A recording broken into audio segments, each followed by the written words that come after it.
Hello, welcome to the Spa Pool Fix-It channel.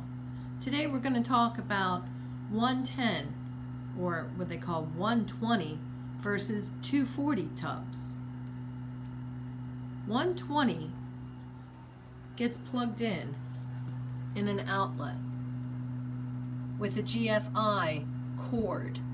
You do not want a socket that's GFI, just the cord to be GFI, otherwise it causes a conflict. This, for instance, is a 110 tub. It's a great tub. It's got neck jets. The problem with 110 is it only goes up to 1.5 horsepower, though this one has a service factor of 2 horsepower. They just soup up the motor. But with 120, you cannot have the heater running at the same time as the jets on high. Is that a big deal? Well, not here where we are in Florida, because in Florida, your hot tub sometimes heats up all by itself. In other parts of the country, it could be an issue. It depends on your budget. Sometimes people don't have 240 lines run, so you have to get an electrician to come out.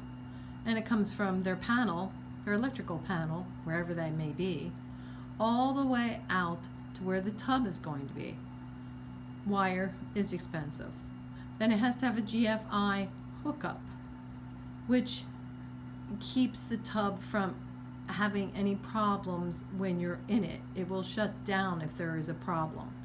So it's a very important thing to have.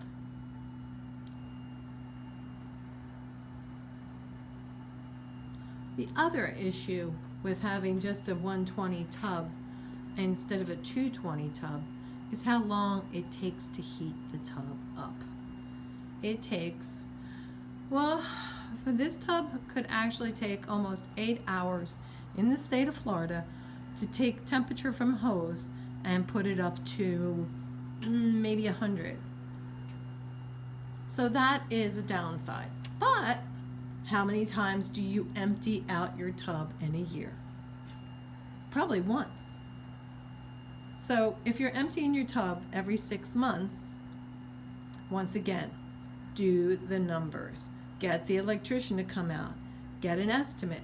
Find out how much it's going to cost. Because a 240 tub, that's what this is, has a horsepower, like this one here has 5 horsepower. Now, you say that may not be much in a tub, but it doesn't need 10 horsepower like some of them out there, because this one has very, very efficient plumbing. This is a Bullfrog. And with the Bullfrog, it just goes right through a 2.5-inch tubing down below and right into the jet packs. So it makes it very, very efficient. 5 horsepower is more than enough. For instance, Bullfrog came out with an economical version tub. This is 240 also, but they had to put in stronger horsepower because, once again, this has more tubing and smaller tubing. It's like blowing through a straw. It doesn't matter how much power you have, it can only do so much. So this one here has 2 5-horsepower pumps. Once again, 240 only. You cannot have 2 pumps on 140. I'm sorry, 120. You just can't.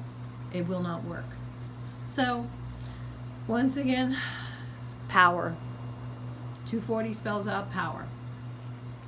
So this is Bullfrog. Up top, you can see the 2.5-inch flexible tubing going around to feed those jet packs. Bam, right into them. You can see below the rest of them. Everybody else makes theirs like a bowl of spaghetti. Little straws trying to push that power through to the jets. Causes leaking eventually because they can't hold still. Some of them, I don't want to name who, but double insulates so that they don't move around. But when they finally do leak, you can never ever find that leak. You might as well just throw it away. And it's a very expensive tub I'm talking about. that has that problem. This is the other thing that's important. It's not only the plumbing, but the structure. You want a good sound structure with a good warranty. So I think that's it for today. Thank you for joining us here at poolspafixit.com. Thank you for your time.